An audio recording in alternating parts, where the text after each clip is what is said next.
vet chim lo lungin alang nge kamu nya pat ka hin ge le Melhoi tampi a nan hin la a hoi pe nang bo na Melhoi na chu ka lung si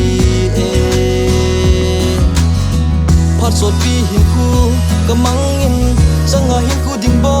ka nu me nang kamu nya pat ki hele Melhoi ke ding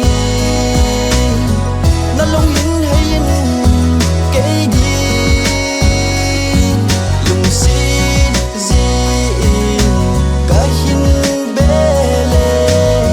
tin tu lal khom dinga ka dei pe lung sinu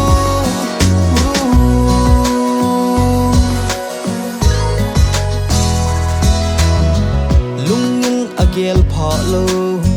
lung sit na cheng hi a ki dang in alam dang e ka hung ki pe nang adin nang kom zunin ka hung e nei hin sango na ang koi di phat sot pi hin khu ka mang in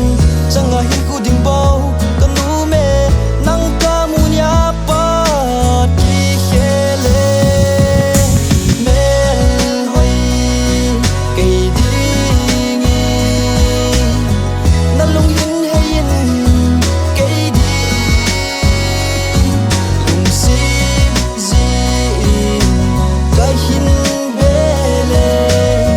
tim tu lal khom dinga ka dei pe lung sinu zing nau bong in na hoin em selin na hung lang zinge ta pa si lung la ya i ti na chun ding ham kaya din hung pa zing